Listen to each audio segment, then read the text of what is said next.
My dad once told me that my grandfather was never happier than when his car was heading east out of Mechanicsville on US 360. And it was true. I had seen it myself.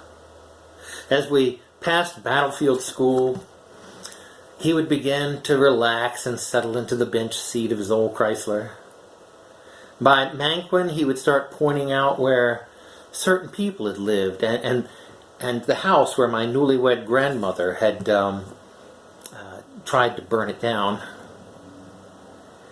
And by the time we reached Alet, Grandpa was talking about hunting coons as a boy with his old hound Driver, and trapping beaver in the ponds along the Mattaponi River. But when we reached St. Stephen's Church, Grandpa would turn off the road and park in the drive of the old Baptist church and stretch his legs.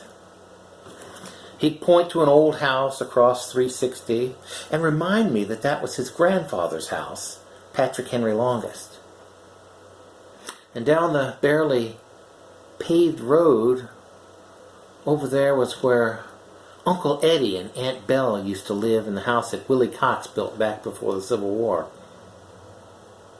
And up 360, a couple of miles, were the twin homes of his twin cousins, Earl and Merle. Grandpa was deeply connected with family, and nearly everyone in the old cemetery at St. Stephen's Church there was related to him by blood or marriage. Well, things had changed somewhat by the time I was a boy, but my father told me that Grandpa used to load the family into the car on Sunday afternoons and drive down the country, just visiting. Grandpa had so many aunts, uncles, and cousins that there was always somewhere to stop and so much to do and talk about. There were gardens to brag about and storm damage to inspect where lightning struck the old locust tree, illnesses and deaths to discuss, porches to sit on, and ice cream to churn, and apples to peel, and crops to fret about. Of course, Grandpa and Grandma and the two kids used to invariably end up at somebody's house around dinner time. But that was never a problem. Of course you'll stay for supper, Aunt Belle would say. We've got plenty, and then some. And out would come the cold fried chicken and biscuits left over from lunch. And last fall's applesauce from the pantry. And one of the kids would be sent out to the garden to pull and shuck a couple of dozen ears of sweet corn. And Uncle Eddie would always remind them, only get the ears that are filled out. There would be plates of fresh tomatoes sliced with cucumbers and dishes of at least 2 kinds of crisp pickles, one sweet and one sour. Aunt Belle would quickly roll out a pie crust and drape it over a dish, and the apples that they'd been peeling on the porch were sliced and put in with some sugar and some cinnamon, some butter, and don't forget a pinch of salt, to make that pie that would bake during supper. And if there wasn't a lot of fried chicken left from lunch, Uncle Eddie would holler for the kids to pick another half dozen ears.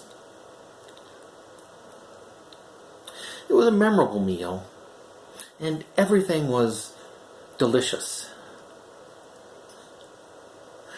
And this was the essence of hospitality. In my family, hospitality meant feeding people. Just look at me. And from today's gospel reading, it would be easy to think that Jesus believed the same thing. He had the disciples feed many thousands of guests from what they could scrape together. You know the story. And now there are many ideas about what really happened during this meal. Some believe that Almost everyone had brought some food and shared it once the sharing started. Some hypothesize that the story is in fact a parable that was included as part of the narrative of Jesus. Some think the event never happened, and some believe that it was a miraculous supernatural manifestation of the power of God flowing through Christ.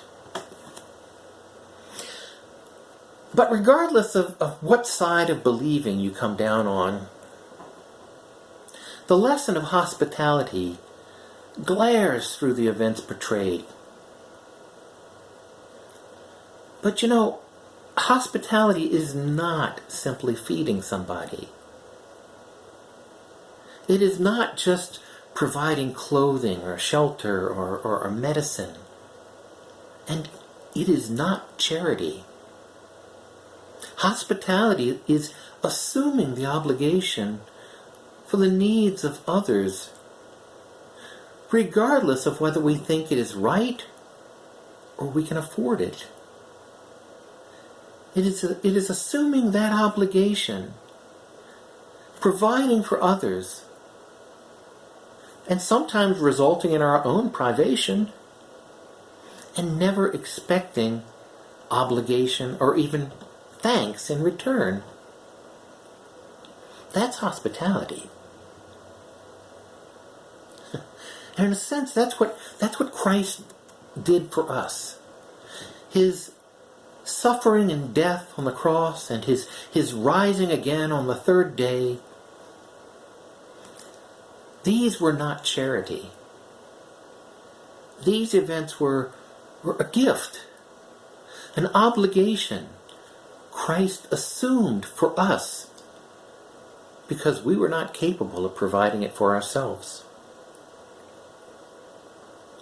And it was done without obligation. In spite of what people might say, it was done for us without obligation. The grace and atonement with God provided us through Christ is not something that we must earn.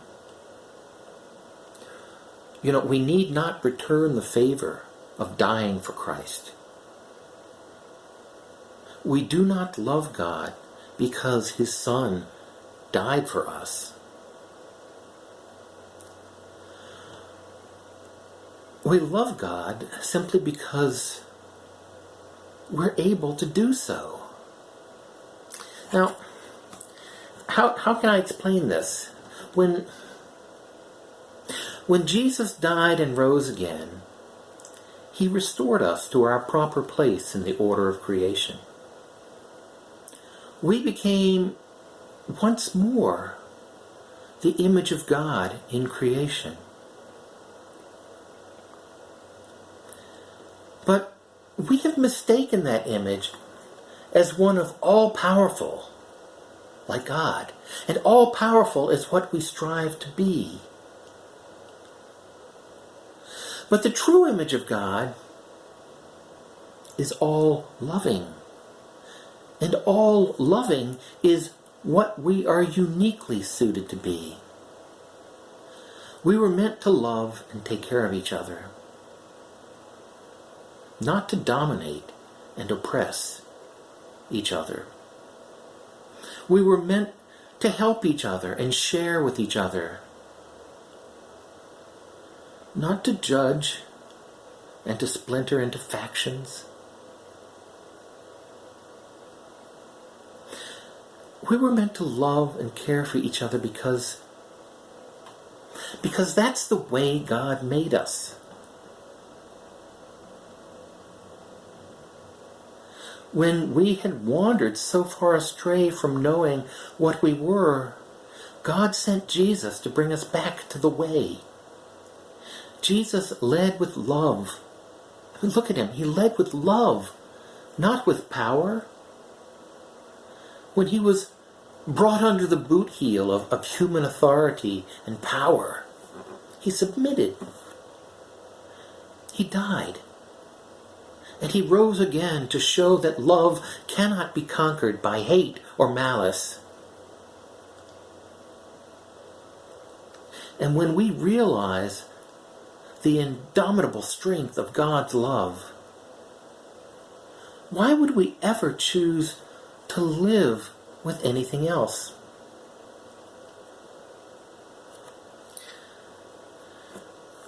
I don't know if Grandpa and Grandma ever invited Eddie and Belle to come have dinner with them. But if anyone ever happened to be visiting at mealtime, or if they knew of somebody in need, they never hesitated to share what they had. Grandma used to say, "That's just the country way."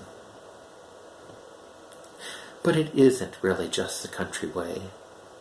That's the Christian way. That's God's way. And even now, Jesus says, "Come, join me at the table." And for that, thanks be to God.